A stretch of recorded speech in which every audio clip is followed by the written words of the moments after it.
Welcome back to Case of Interest Kohberger. I'm Stacy Lange. This is the web series where we break down all of the latest developments in the University of Idaho murder case. Of course, you'll remember November of 2022, 4 University of Idaho students were murdered in their off-campus home. About a month later, that story became a Pennsylvania story. And Bryan Kohberger, who's a native of Monroe County, was arrested for all 4 of those murders. And now he is awaiting trial in that case in Idaho. And every time we have an episode, we're breaking down developments that we're finding through court filings. And there were quite a few things filed with the court within the last week or so. And there's one in particular that we're going to spend a lot of time talking about in this episode. And I'm going to refer to the Idaho Judicial Cases of Interest page where you can find this and read this for yourself. The prosecutors in this case on the 16th filed a state's motion for protective order. When we opened that up, we found a lot of information that we didn't previously know. This is asking for a protective order, so asking for the judge to step in and make information in the case confidential. What they're asking is to keep the names of people who possess DNA linked to Bryan Kohberger confidential as the case proceeds. In order to make that argument, they had to lay out in great detail in this 33-page document how DNA was used to find Bryan Kohberger as the suspect for the University of Idaho murders. We knew when he was arrested on December 30th here in Pennsylvania that DNA did play a role. The affidavit tells us that a knife sheath left behind at the scene of the murders contained DNA. And that it was compared using genealogical websites. We don't know which websites. This document indicates there are multiple, but for examples, 23andMe, Ancestry.com, things like that, to help identify Kohberger. And we also know that the Pennsylvania State Police got DNA from the Kohberger family home outside in the trash can that was used for analysis. What we didn't know was the timeline of how that worked and the technology behind how it all worked. We now know, if you read through this whole document, we'll link to it on WNEP.com if you want to read it for yourself, that the knife sheath was found underneath the body of victim Madison Mogan, who we also know was in Kaylee Gonzalez's room. Their bodies were found together on the top floor of the house on King Road in Moscow, Idaho. That was a new detail that we had learned. And we learned that DNA was then sent to the FBI to be compared with DNA made publicly available through these genealogical websites, and a family tree was developed. And that family tree pointed prosecutors and investigators to Bryan Kohberger, but wasn't the piece of evidence that really sealed the deal. So that's the argument that is being made in this paperwork, is that the people in that family tree should have their identities remain a secret. And the judge will make a ruling on that. We don't know when that's going to happen, but that's what this motion is asking for. We later learned that the DNA found on the knife sheath, then once Kohberger is identified as a suspect, was compared to the DNA in the trash in Chestnut Hill Township in Monroe County, and that DNA belonged to Kohberger's father, and they were able to establish that relationship. And then a third time that DNA is run, after Kohberger has been arrested, they swab his cheek, take his DNA and match it. And it is a pretty undeniable match according to the statistics laid out in this paperwork. So we turned to someone in our community, a professor of forensic chemistry, the head of the forensic chemistry department at the University of Scranton, Dr. David Rusak, to help us break down the technology used by investigators in this case. So you may have heard some of this interview earlier this week on Newswatch 16. We thought it was interesting enough to give you the whole uncut interview. So take a listen to what Dr. Rusak has to say. Can you tell me a little bit about what you teach your students and what they aim to be when they go out into the world? Yeah. So because it's a major that's in the chemistry department, we teach them analysis of physical evidence that's being used in an investigation. So they they learned to analyze evidence like hair and fiber and paint, soil, certainly some DNA evidence, glass, ballistics, those sorts of things, and they do that using all the analytical chemistry tools that we have at the university. Interesting. Okay. I don't know if you had a chance to. I sent you a 33-page document only like 20 minutes ago, so I don't know if you had a chance even to look at it. I can give you an overview of what we're talking about. Yeah, you know what I read. Well, so I read the first paragraph. Yeah, yeah. Yeah, but okay. So it sounded like the state police did sort of a traditional, collect the DNA from the crime scene, collect the DNA from the suspect, they match, right? And Right. then it sounded like the FBI. It wasn't obvious to me what role the FBI played.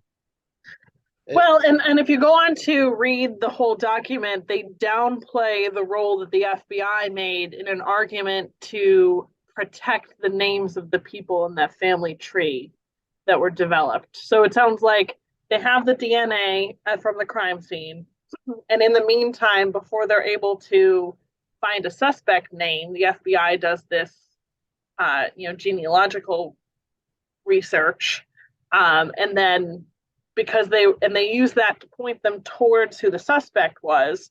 But once they have a suspect, they were able to make a match from DNA in his trash. I see. Okay, so this document yeah. is really just making an argument to keep the names of the people in that genealogical family tree secret, because they say, it helped, but it wasn't crucial, is the argument it's making. The reason why we care about it is because it's telling us more about the investigative techniques. And that's kind of what I wanted to talk to you primarily about. Okay. Yeah. All right. Yeah, I get it. And listen, so I'm familiar certainly with all the, the what they call the STR analysis, and this type of thing. But as far as the I think they used a private, like, ancestry.com or something, it sounded like, to get the they didn't say which one, but they used ancestry.com and 23andMe as examples. Okay. Yeah, so certainly, I mean, if I can speak to any of that. I mean, if you have specific questions. Well, I mean, I think that's one detail we did know very early on, that those genealogical websites were used. And I think that was surprising to a lot of viewers who were not in this space, because they're really popular Christmas gifts, these days. Like that is something that people are doing increasingly. Is it something that you're seeing more and more in criminal investigations as a tool for law enforcement? So the use of private DNA analysis lab results in conjunction with criminal investigations is not something that I've seen a lot of.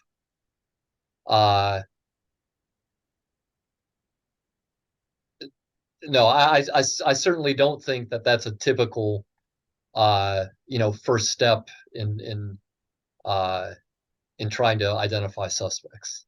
That's interesting. Yeah. So is there, if that's something you're not seeing a lot, is there mass concern about sharing your DNA with one of these sites? Is this going to lead to a Supreme Court case someday in the future about privacy of one's own DNA? So that's a really interesting question, and I think there's a lot of things, there's a lot of sort of ethical questions about, what we're going to do with all this information that we're gathering on people who sort of voluntarily, submit samples for analysis. And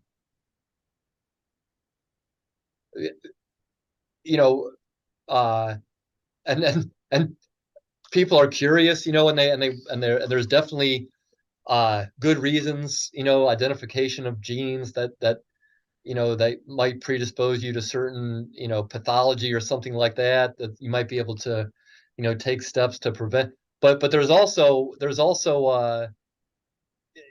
you know, all these other possibilities. So really the DNA analysis is a tool, right? It's a powerful tool, and so those things can always be used for a variety of purposes, some which are more, I guess, uh,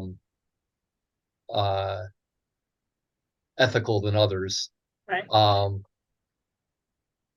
Yeah, I would be concerned. I would hesitate, you know, to voluntarily have my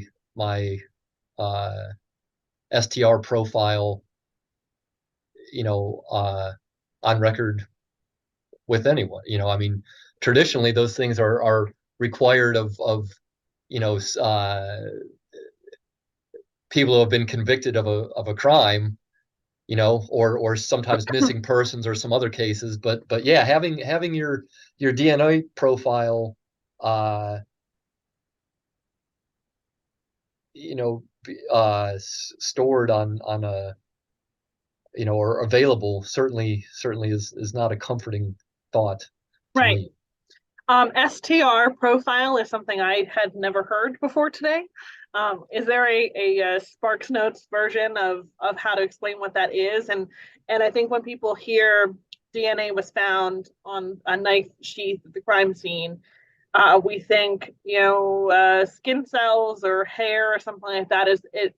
What could those things possibly be? Yeah. All right. So STR stands for short tandem repeat, right? And that's a in DNA there are regions where there are short repeating sequences of the like ACTG you know, base pairs that make up the DNA. So the STR analysis takes a look at a number of those regions where all people have these repeats, and all it does is look at how many times the sequence repeats itself. So, for example, you know, in the first region, maybe my DNA repeats a 4-base sequence a dozen times, and you know, maybe yours repeats 15 times.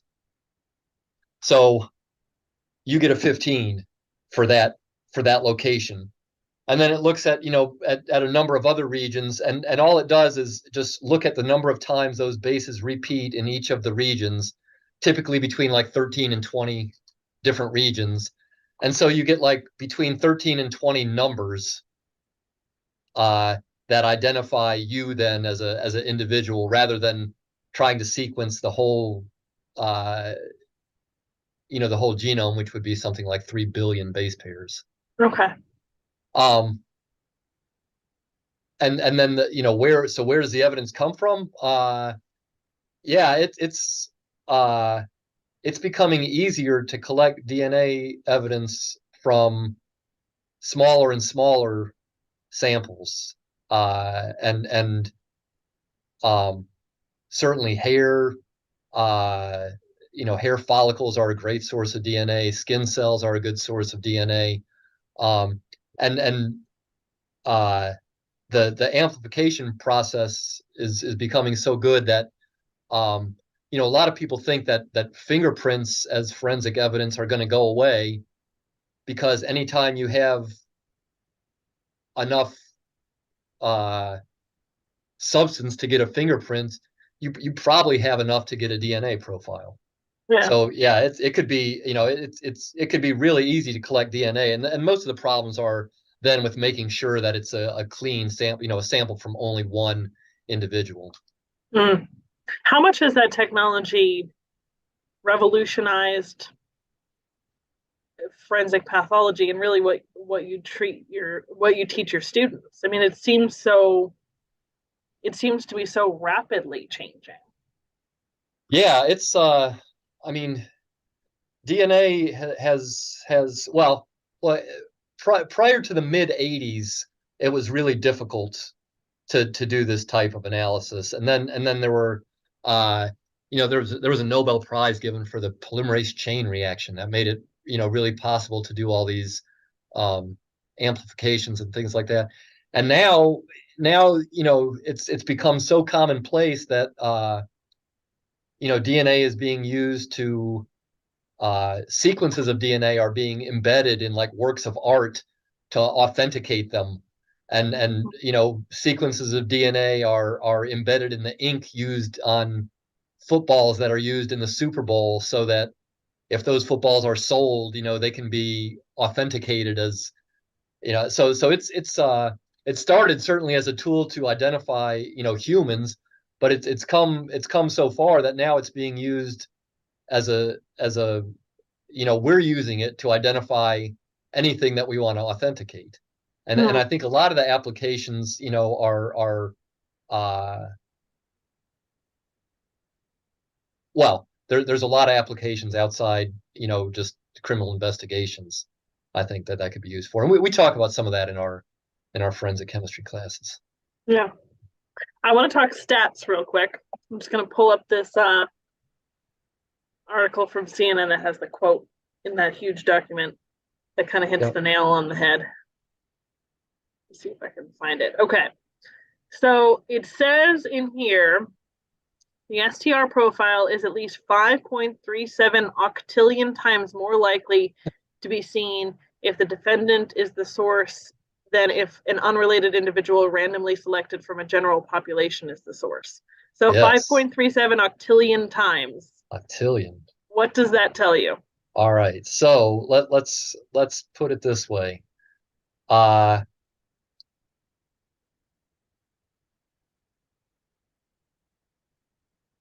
The way that they come up with these numbers is by multiplying together ratios for individual probabilities, right? So if there's a 1 in 100 chance, that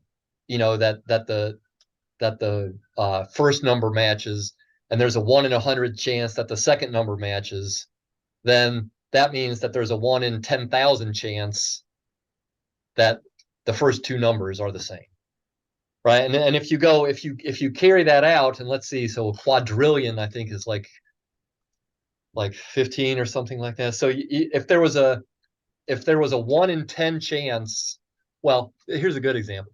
If I were to write down 15 one-digit numbers, like each one's between 0 and 9, I wrote down 15 of them, you'd have a 1 in 10 chance of guessing any one of them. Mm-hmm. Right? So if I'm thinking of 7 and you say 7, right, there's a 1 in 10 chance you get that one right. If I were to think of 15 numbers and then you were to guess all 15 of them, right, that would be the same odds as someone who's not the suspect getting, a DNA match on that sample. So not good odds. Not good at all. No, that's right. Yeah, quadrillion is a big number. Yeah. It's octillion, which is even more, isn't it? Octillion. Oh, geez, I don't even know. All right, so that's... Is that 18? I don't even know if that's a damn number. Let me look that up real quick. That's an interesting question. Octillion.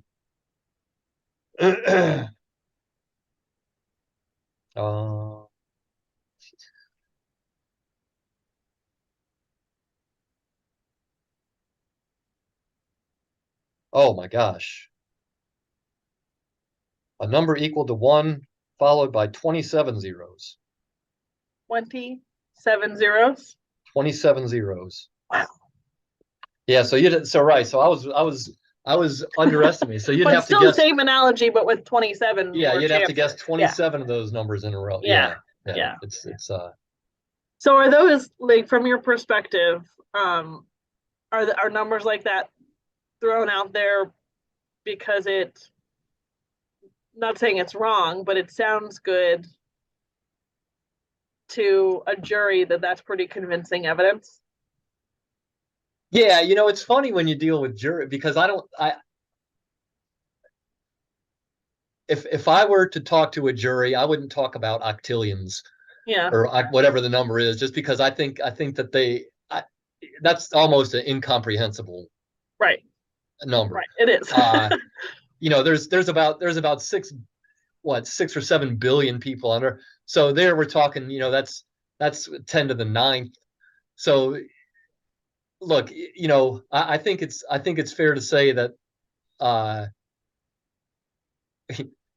the chances that this DNA came from someone other than the suspect are just astronomically slim. And that's what DNA is good for. I mean, it really is the only forensic evidence that has the power to individualize.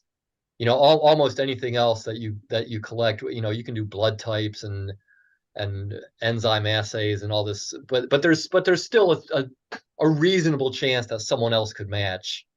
With DNA, and especially it sounds like they probably use a large number of regions in the STR profile. There's really not a chance that this came from someone other than the suspect. That was Dr. David Rusak from the University of Scranton, a forensic chemist, explaining to us how DNA was used as an investigative tool in the University of Idaho case. There's another thing that we are paying attention to when it comes to the development of this case out in Idaho, and that's looking forward to Tuesday, the 27th. Kohberger, his defense team, and prosecutors will all be in front of a judge for a hearing at 1:30 in Idaho time, so 4:30 Pennsylvania time, where they're going to be arguing whether or not to put a pause on this whole proceeding. That's what Kohberger and his defense team are asking for. They want a stay in the proceedings, which would put the pause button on this progress so that they can ask for all of the grand jury information in this case and go through it themselves. So they're going to have that argument in court, and we'll have to see what the prosecution has to say about that. I'm going to guess that they're not going to support a stay in proceedings. Ultimately, it'll be up to the judge. We don't know whether or not that judge will make the decision right away or wait and issue a decision later on, but we'll be covering that hearing. We have a crew from our sister station in Washington State that will be at that hearing Tuesday, the 27th. So you can tune into Newswatch 16, and then we'll break it all down here on Case of Interest Kohberger. Thanks for joining us.